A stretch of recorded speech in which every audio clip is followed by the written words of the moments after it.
Good afternoon. So I've created a new playlist. It's called the General's Update. And this is an update from last week's briefing about what's happening with the military in the world, where the forces are spread about, you all. This is important. You might want to listen to what he has to say about the different countries in the world, what's going on in those countries, and here in the United States, you all. It is important. If you want to stay on top of the news, you're not going to see this on the news, but if you want to know what's happening with our military, because it affects us, it does. It affects the future of the world, what's going on military-wise. It does, you all. So I'm going to play the video, and I know that there's various opinions about the military and stuff. I am a spouse of a military veteran of 21 years, and I do support our men and women in the military. I do. I may not agree with everything that goes on, in all these units and stuff, but I support the men and women and their willingness to serve. I really do. So we're going to watch this, you all, and you're going to find out about Russia, China, Taiwan, North Korea, U.S. CENTCOM, the hurricane, and other things that are going on. It's really interesting if you want to take the time to listen to what is being said and what is not being said. I'm going to come over here and pull this up on the my phone so I can see the comments.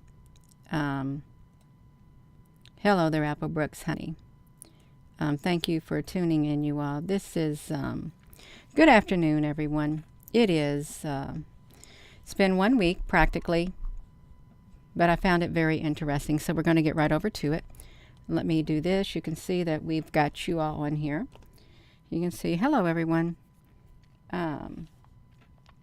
Yeah, we got it. We're going to come over here to the link is already here. I'm going to, this is the Pentagon's press secretary holds the briefing. This is a general, and this is a new playlist that I have created. So we're going to watch it, and let me know if you can hear it. Good afternoon, everybody. A few items to pass along, and then we'll get right to your questions.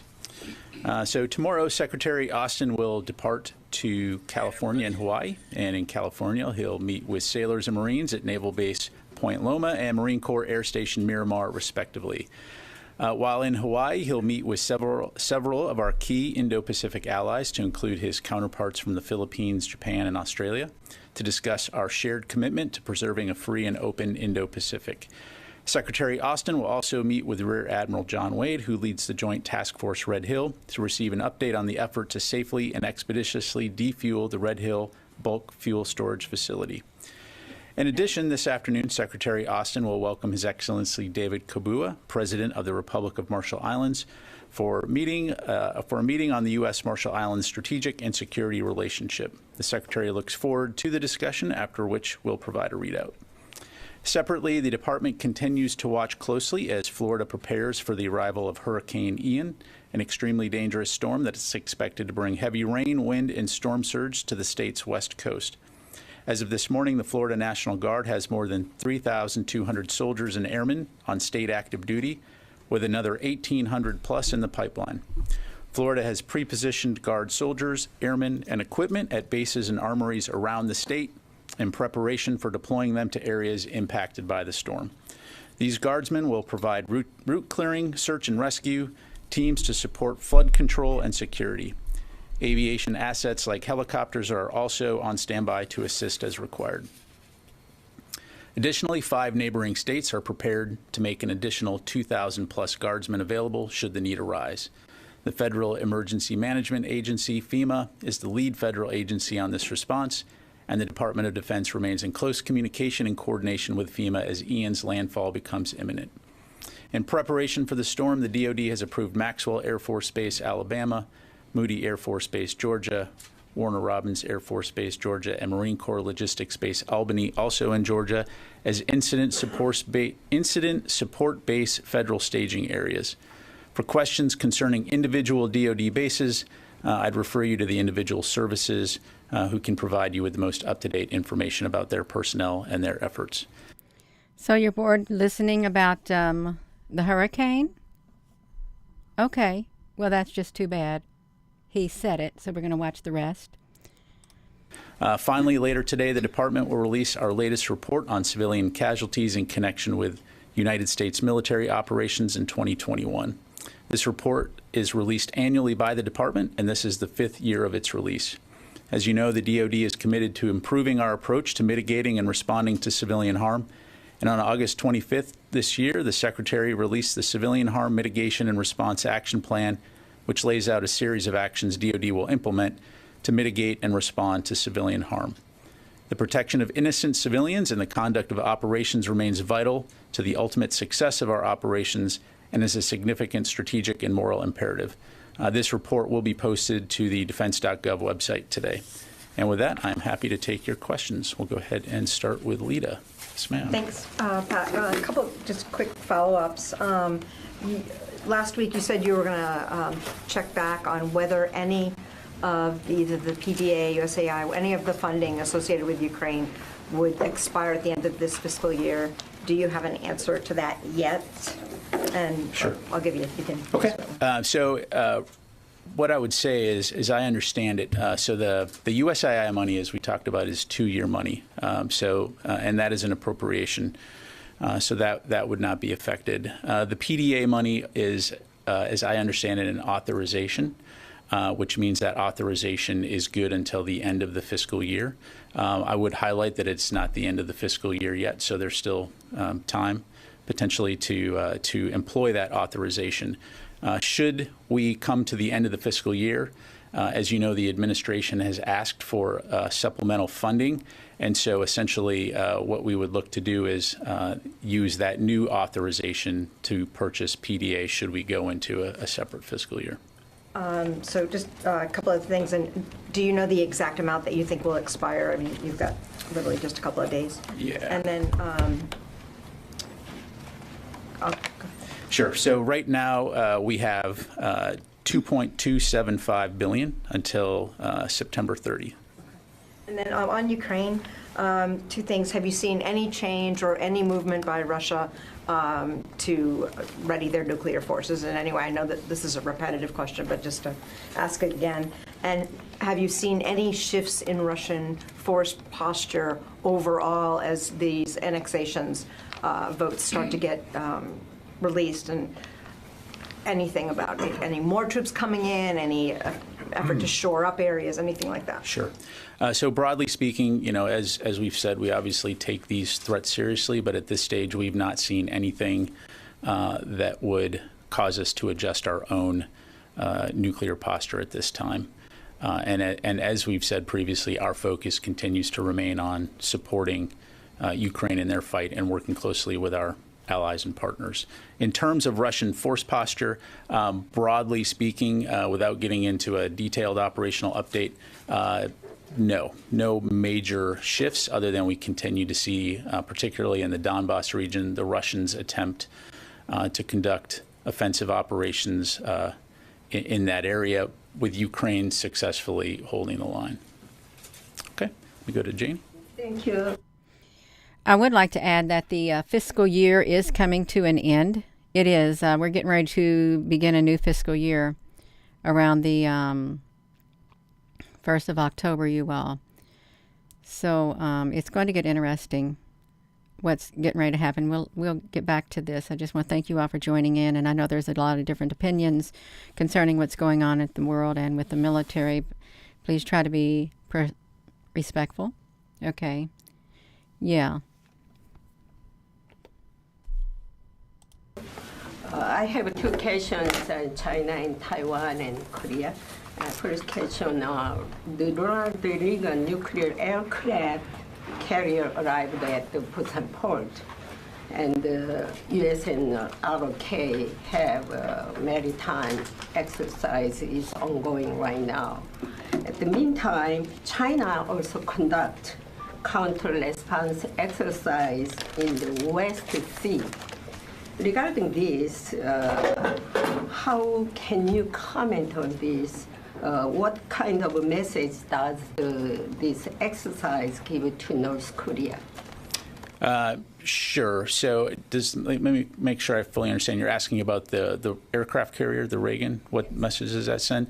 Well, just for the benefit of the group. So the Ronald Reagan Carrier Strike Group began a series of exercises in the EC with the Republic of Korea Navy September 26th, and they'll go through the 29th.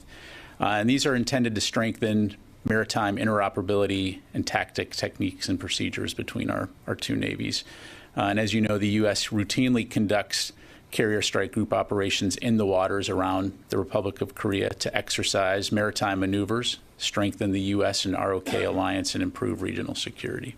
And China, when China invaded Taiwan, about the contingency plan, and U.S. contingency plan on the China and Taiwan conflict.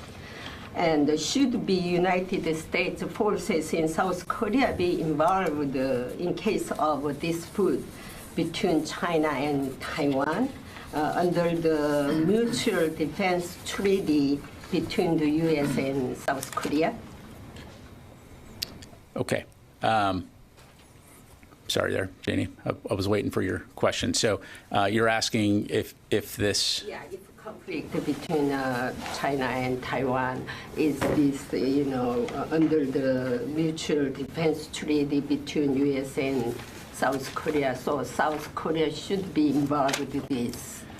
So I've seen the press reporting on that. Certainly, I'd refer you to the government of the Republic of Korea for comments on that. Broadly speaking, what I would say is that U.S. Forces Korea remains committed to the U.S. ROK alliance and maintaining the high level of readiness and robust combined defense posture to defend ROK sovereignty and to support U.S. national interests in the region. Because many of experts from Korean Peninsula issue and also former USFK commanders in the United States, they're saying that if anything happening between China and Taiwan, there will be USFK involved. Yeah, so I appreciate it. I'm not going to speculate on hypotheticals. So again, I think that the U.S. Presence in Korea, we have a very long-standing alliance and a long history of working closely together to defend the Korean Peninsula and defend U.S. interests in the region. So let me go ahead and go to the next question. Tony?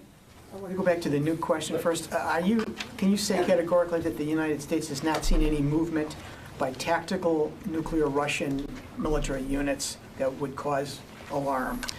Yeah, thanks, Tony. So I don't want to get into intelligence specifically other than to, again, just say that we've seen nothing that would indicate that we need to change our posture.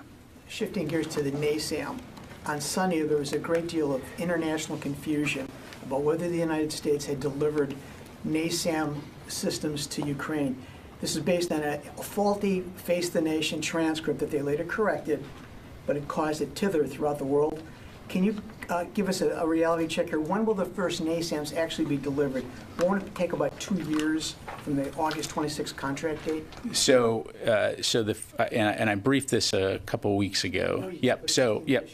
Absolutely. So, just to clarify, the U.S. has not delivered NASAMs to Ukraine at this stage. We expect the first two to be delivered within the next 2 months or so. 2 months. 2 months or so, right? That'll be from Tranche 3.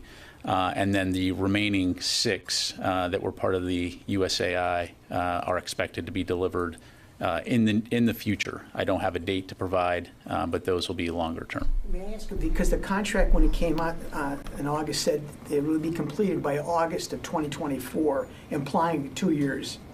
So again, I what's think there's nothing's changed. I think it's 2 different tranches of NASAMs that we're talking about here. So we can get you the details, but again, the first 2 are expected to be provided within the next 2 months or Are so. they going to come from U.S. stocks, from those No, units? these are the ones produced by industry, as I understand it. Okay. Yes, sir. On the civilian casualty report, obviously, I haven't seen it.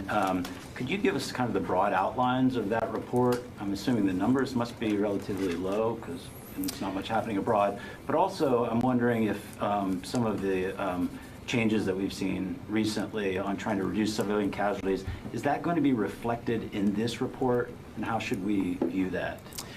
Sure. No, I appreciate the question. What I would ask you to do is download the report, take a look at it. Certainly, again, after this brief, we can get that to you, and then be happy to entertain a more detailed discussion. Given the fact that the scope of the work, I don't want to necessarily provide you with half information here from the podium. So we'll make sure to get that for you right after this. Thank you. Let me go to Carla, and then I'll go to Qasim. Thanks. On Ukraine, concerning the Nord Stream pipeline, they're leaking. European officials are saying it was sabotage, pointing to Russia. Ukraine has said it was Russian sabotage. Russia is pointing to the United States.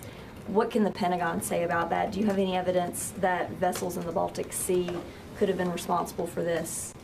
Yeah, thanks, Carla. Seen the press reporting on this at this point, but I don't have any information on it to provide. We'll continue to monitor closely, obviously. Thank you. Let me go to Qasim. General, thanks. Turkey yesterday issued a diplomatic protest to the United States for Greece deploying U.S.-provided armored tactical vehicles to the islands with non-military status in Eastern Aegean Sea, that are non-military status under two treaties. Is there any U.S. military activity, training going on in Eastern Aegean? That's my first question. And second, what's your reaction to the Turkish protest to the United States? Yeah, thanks, Qasim. So I'm not aware of any exercises. Certainly would encourage you to reach out to U.S. European Command, but I'm not aware of any specific exercises at the moment. And then broadly speaking, as always, Greece and Turkey are both very important NATO allies. We would encourage both sides to continue to engage in constructive dialogue to ease potential tensions. But beyond that, I don't have anything further to provide. Thank you. Let me go to Laura, and then I'll... Just a follow-up question, John. One follow-up. Yeah, one follow-up single. So there is an increasing criticism in Ankara that United States military deployment in eastern Greece is actually exacerbating the tensions, contributing to the escalation between the two countries. Do you agree with that? What's your... So in terms of the bilateral relationship between the U.S. and Turkey, I think, obviously Turkey is an incredibly important NATO partner and ally, but I'm not going to, from this podium, engage in diplomacy. So again, we'll continue to work closely with our NATO partners, to include Turkey, and certainly I'd encourage you to reach out to the State Department for any kind of official U.S. response. Thank you. Laura. Sure. I had two questions. One, I wanted to get your assessment of the Iranian drones that we have seen. We've saw videos out of Ukraine that they've hit Odessa, targeting civilian infrastructure and targeting, obviously, the Ukrainian armed forces. What's your assessment of the damage that these drones are doing, and can you give us more information about what types of drones that we're seeing, and do you anticipate any additional deliveries of these sorts of weapons from Iran? Sure. So we do assess that the Russians now are using the Iranian drones that we've talked about in the past, being that were delivered to Russia, that we do assess that they are now using them in Ukraine. In terms of their effectiveness, I don't want to provide a battle damage assessment here from the podium or get into specific intelligence, other than to say, again, we've seen them employ them. We've also seen reports of the Ukrainians shooting down some of these drones. Again, I'm not going to get into specific numbers, but we assess that those are credible. And so I think, again, it's just indicative of the Russians employing a capability that we know they've sought out from Iran, and they're using the way they indicated they would use them, right, for both kinetic attacks and ISR. But beyond that, at this point, I'm really not going to be able to go into more detail. Have you seen the missiles from North Korea arrive in Russia yet? So beyond the information we provided before, which is that we have indications that Russia is seeking support from North Korea for ammunition, I'm not going to have anything further at this stage. Hey, let me jump out to the phones here, and then I'll come back into the room. Let's go with Heather from USNI. Great, thank you so much. I was wondering if you can share any more details about what the Secretary of Defense will be doing in Hawaii when he meets with John Wade about Red Hill. Sure. So really, the key thing here is this continues to be a top priority for the Secretary and for the Department. He wants to meet with Admiral Wade to receive an update on efforts to safely and expeditiously defuel the Red Hill facility. And so this will be the opportunity for the Secretary to provide his Secretary's intent, so to speak, firsthand, and get a chance to talk with the task force leadership team. Okay, let me do one more on the phone here. Let's go to Haejun Seo from Radio Free Asia. Hi, thank you for taking my question. I have two, if I may. First, the ROK Vice National Defense Minister said that the U.S. and ROK are closely monitoring the activities of North Korea preparing SLBM launch.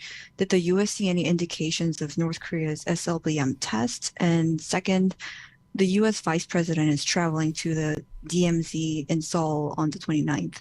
Is the Pentagon putting additional security measures to North Korea's potential missile test during her visit? Yeah, so on your last question, obviously for security reasons, I'm not going to go into details on the types of support to provide other than the Department of Defense supports our senior leadership wherever they go and provides whatever support is required. On your first question, I appreciate the question. I'm not going to be able to talk about any potential intelligence that we may or may not have as it pertains to North Korea and any potential future missile launches, but thank you. Okay, let me go back to the room here. Oren. Jared, I was just wondering if you could give a bit more detail. You mentioned at the end of the answer to Lita's question, Russian offensive operations, particularly in Donbass. Is that the only place at this point they're trying to conduct or conducting offensive operations? Are they having any success there, whether it's a couple kilometers or not at all? And have their operations been able to affect in any way Ukraine's counter? So again, recognizing that really the Ukrainians are the right folks to talk in detail. Generally speaking, what you see is, again, in the Donbass region there, the Russians, with elements of the Wagner group, attempting to essentially take territory. I think I've mentioned previously we've seen hundreds of meters in some cases, but nothing that I would consider significant. The Ukrainians have so far done a good job of holding the line there and repulsing those offensive operations. The way I would characterize the North and the South is on the Russian side is essentially defensive at this stage. The Ukrainians continue to make deliberate movement forward. And so, yeah, that's where I'd leave it. Thank you. Okay, let me go back out to the phone. I'll come back in the room here. Phil Stewart from Reuters. Hey there, thanks. Listen, I realize you can't go into intel matters, but can we get this get some thumbs up, you all? We got 1.4 thousand viewing. I don't know how many thumbs up there are out of 1.4. So yeah, thank you for that reminder, you all. This is important, whether you agree with it or not. It's important to know what's going on in the world militarily because it's going to affect you. It's already affecting you with the armies of the world, the military of all these countries, you all. There's things that are happening. And if you think that nothing going on in the world is going to affect you or have any type of effect, you're wrong. It's going to have an effect. It may not reach you right now at this very second, but there is going to be a domino effect, and there already is one that is occurring.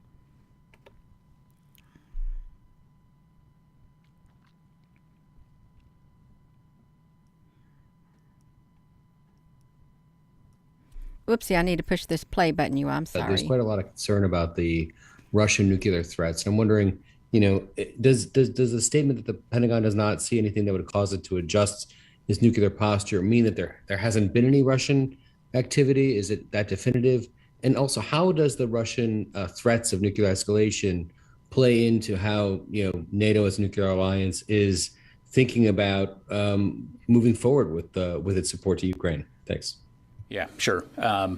So Phil, I'd say to your first question, I'm not going to have anything different to provide other than, again, we have not seen anything or have any reason to adjust our posture at this stage.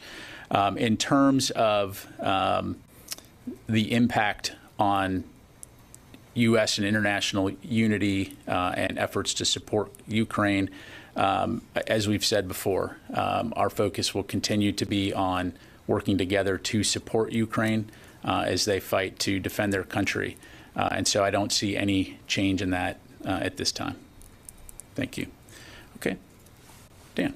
Thank you, sir. Two hurricane-related questions, please. First, with the storm appearing to be heading toward the headquarters of CENTCOM and Special Operations Command, any accommodations you can speak to there, any concerns the Secretary has about what that could mean, how you plan for that? And then on the second one, we've seen in plenty of storms in the past that active duty forces always also get involved. Do you expect that here as well? So in terms of, on your last question, in terms of active duty forces, so really right now, again, DOD is in support to FEMA. And of course, the Florida state government also plays a key role in this as well, right? So we will continue to stay closely aligned with FEMA and working with the state government and the National Guard. So I don't really want to speculate on what kind of support may be required in the future. In terms of CENTCOM and SOCOM, again, certainly they could answer in more detail, but what I would tell you is that hurricanes hitting the state of Florida are not new. There are very comprehensive contingency plans that are put together to address these types of eventualities to ensure that there is 24/7 connectivity and command and control capability. So the bottom line is neither of those commands will miss a beat, regardless of whether the storm hits in the Tampa area or not. Thanks. Okay, let me go back out to the phone. Louis Martinez, ABC. Hi, sir. Just two quick questions, one on the hurricane and one on Ukraine. Do you know how many ships or how many forces or bases have been reorganized or moved around as a result of in advance of the hurricanes coming? I don't have that right in front of me, Louis, but we can get that for you. And on Ukraine, it's actually more a Russia question. You've spoken in the past about how the Russian mobilization may not impact the battlefield. Can you talk to us about these images that we're seeing inside Russia of these long convoys at border checkpoints, people being upset with these local mobilization officers? What does that speak to? What is the Pentagon's take on that? Thanks. Well, it's certainly something that we're keeping an eye on as it relates to Russia's overall readiness and ability to mobilize forces, primarily, again, because this is part of the broader conflict in Ukraine and certainly could impact future conditions there on the battlefield. As for the response of the Russian people, that's really not for me to say. I think you can all watch that and make your own conclusions on that. From a operational standpoint, from a military standpoint, as we've discussed previously, leading and managing any large military organization is a monumental undertaking in and of itself, which requires a high degree of expertise when it comes to things like logistics, sustainment, recruiting, equipping, et cetera. And so, again, we just continue to see some of the challenges that the Russian military faces and will continue to face. All that said, it is something that we will have to continue to take seriously. And I know the Ukrainians will continue to take seriously in terms of what the impact will be longer term on the battlefield. Thank you. Okay, let me go to J.J. Green, and then I'll come back to the room here. General, thank you for the chance to ask this question. You've spoken before about Russia trying to claim itself as the victim, and using that as a call to try to rally support. But these long lines that Louis talked about seem to suggest that that may not be working, but that may just be a small slice of what we see, what's really going on. Do you have a broader picture of how this mobilization is going? Well, again, to your earlier comment there, I mean, if we step back in terms of what we've all been watching play out over the last year or so, Russia invaded Ukraine, not the other way around, and so they are the aggressor here. And clearly have not achieved their strategic objectives when it came to their initial military aims within Ukraine. And as a result, we've seen them struggle with command and control. We've seen them struggle with logistics. We've seen them struggle with sustainment and with troop morale. And now with this mobilization, it's an effort to address the overall manpower challenges that the Russian military is facing. And again, it adds another level of complexity to an already challenging systemic situation when it comes to employing these troops. So we'll continue to keep an eye on it. In the meantime, our focus, the U.S. focus, is working very closely with the international community to support Ukraine in their fight, which will continue to be a tough and difficult fight in the days ahead. Thanks, JJ. Sir. Thank you, General. Two short questions.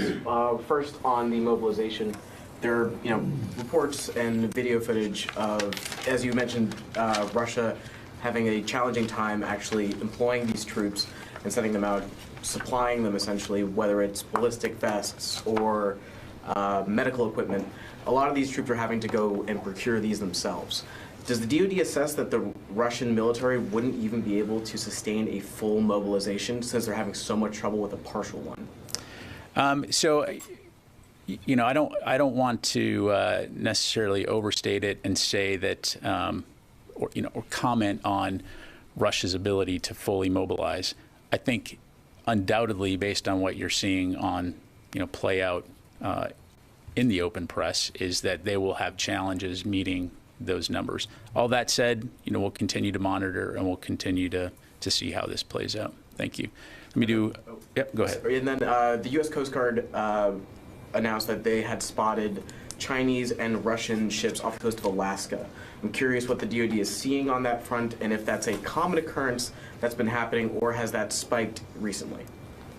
So we've seen Russia and China, sail together before, and so my understanding is that those sailings, they were sailing in international waters, so no issues there. But obviously, we'll continue to monitor that, and in the meantime, I'd recommend you contact the Coast Guard. They may have additional information on that. Thank you.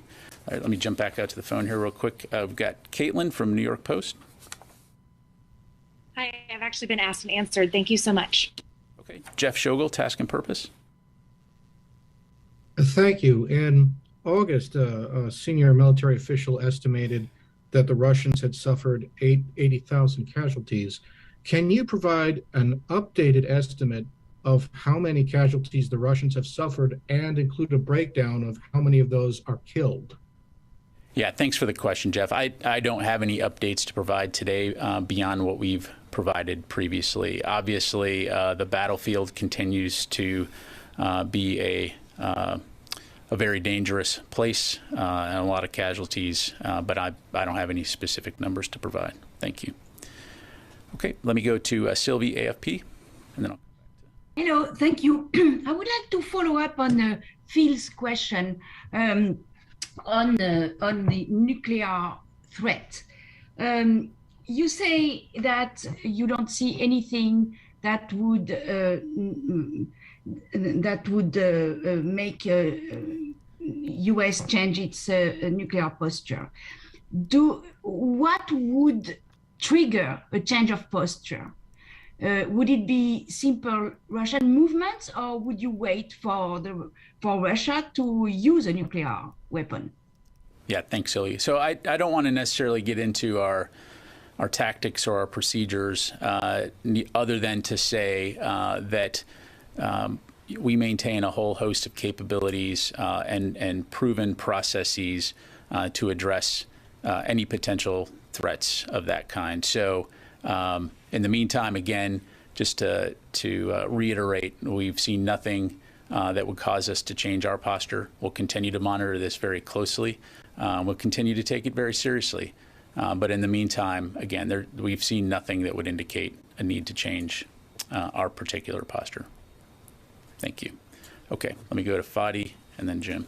Thank you, General. So we're watching two events unfolding at the same time. Today, the end of the so-called referendum in the territories that were occupied by Russia.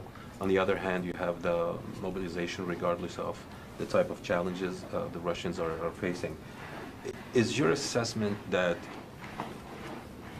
the Russians still have the appetite or the strategic objective of capturing additional Ukrainian territories, or in light of the referendum and the mobilization, the aim of this additional manpower is to hold what they have now inside of Ukraine? Yeah. So two things on that. One, first of all, ultimately, that's for Russia to decide. However, we've seen no indication that they have any intention of changing their overall aim, which is to take over Ukraine, right? And so I think, again, what we saw from the earlier part of this conflict was they were not able to meet those broader strategic objectives, and so they scaled back and changed those objectives. And so this latest effort to conduct these sham referenda are an effort to essentially try to change the narrative and distract from the fact that they are not meeting their objectives. All that to say, no indication that they intend to stop fighting anytime soon. And as I've mentioned and others have mentioned, Russia could end this conflict tomorrow. But in the meantime, we'll continue to support the Ukrainians in their fight to defend their country and their sovereign territory. Thank you. Let me go to Jim, and then I'll go back out to the phone. Yeah, thanks, General. In the past, you've been talking about the Russians not learning from their mistakes and not fixing their logistical problems or fixing their personnel problems. And it strikes me that the Ukrainians are learning from this, and their tactics, techniques, and procedures have gotten actually better as they've gone along in the last 6 months. What's the difference? Why is one side learning, the other side not? Yeah, no, I appreciate the question, Jim. So I don't want to try to get inside the minds of the Russians or the Ukrainians, other than to say, you're right. The Ukrainians have improvised, overcome, and adapted very well on the battlefield.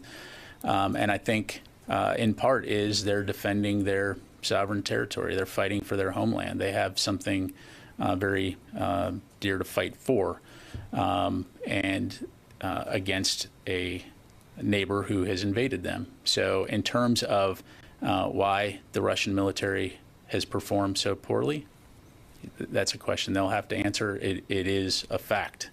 And in the meantime, we'll just continue to support the Ukrainians in their fight. Thank you. Let me do one more on the phone here, and then we'll close it off in the room here. Ashley from Janes. Hi. It's been about 2 months since the Air Force was named the Acquisition Authority for Homeland Cruise Missile Defense. And I wanted to sort of get an update of sort of where things stand with getting, it's not just going to be the Air Force, but the other services coming together, possibly MDA, and then looking at the budgets, just to see sort of what the OSD approach is and the timeline for moving forward on such an architecture. Thanks for the question, Ashley. As you highlight, with the Air Force being the executive agent on that, I'd refer you to them, and they should be able to provide you with the latest on that. Thank you. Okay, I can do one more in the room here, and then Gesundheit. Sir. Just to follow On Russia, we have seen for over months, Russians have faltered a lot on the battlefield. They lost a lot, they give a lot of casualties, but we haven't seen Russians show using their advanced arms that they have showcased for a long time, like S-400s, Su-35s, and all other advanced missiles. What is the assessment? What's the insight at the Pentagon? Why Russians are not using those? Yeah, I really, Qasim, I really can't answer that. That's really a question for the Russian military to address. Yeah, I really can't answer that. So, okay, thanks very much, everybody. Appreciate it.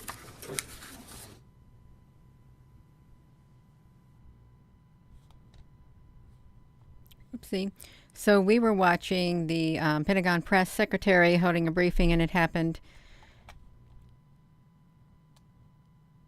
This one right here. I'm pretty sure this one happened on the 27th. Okay, yeah, this is going back in time. This is the one we just got through watching on the 27th of September. It was a couple days ago, around 1.5 days ago is what we got. And I did put the link here that you can see up.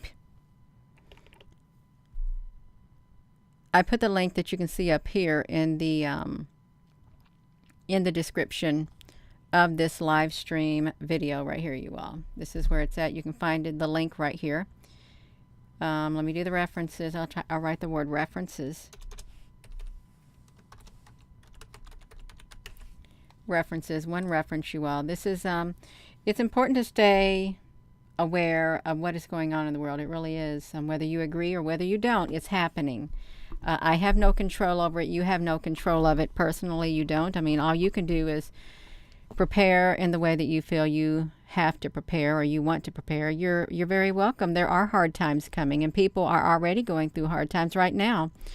And I don't like war. I never did like war. I don't like movies about war. I don't like families torn apart. I don't like, I wish we could have peace, but I know that we can't. There's a time for war and a time for peace, and indeed, a lot of people in their everyday lives, they think that they're living hell on earth, that they're always in a constant war, constant battle, even either in real life or, in the spiritual realm. But this is the second video in a playlist that I have created called the General's Update, about what's happening in the world. He spoke about China. He spoke about the U.S. The Reagan is in the port having a exercise with South Korea is what they're doing, and it's going to last till the 29th, which is today, and the end of the fiscal year is coming. He talked about the pipeline, the Nord Stream pipeline. He talked about Ukraine. He talked about Russia. Talked about Taiwan. Talked about the U.S. CENTCOM and the hurricane headed toward that way. Talked about a lot of things, you all. Talked about a lot of things. And you may not agree with everything that was said. But it's good to be aware of what's being said. It is. So I think I am going to be going. I am, you all. Thank you so much for... here we are. Thank you so much for tuning in, you all. Because it is important what he has to say. Whether you like it or not, whether you like what's going on in the world or not, it's happening. And if we could just wave a magic wand, boom, and make it a better world, just like that, I'm sure 99.9% of us would do that. We would. So thank you once again for tuning in, and thank you, moderators. Thank you all for your comments. And I know that there's all types of views, all types of opinions, and it's okay to have it. It is. So with that being said, hello, wherever you are in any part of the world. Hello. From my heart to yours, love you. Have a wonderful rest of your afternoon. And I would like to say I do support our men and women in uniform in the military. I am a spouse of a military veteran myself. And we've been to many places throughout that 21 years we have, and it's you get to see the big world. You get to see people from different walks of life, It's good. I wouldn't trade it for nothing. And the military took really good care of us. And you really do. You learn to build families. Even though they may not be flesh and blood, you learn to build connections, strong communities in the military. Because it's not easy at times. It's quite difficult. And when your spouse is away, TDY, or out of the country or something, all you have is each other when you get right down to it. Have a wonderful afternoon, you all. Thank you. Love you.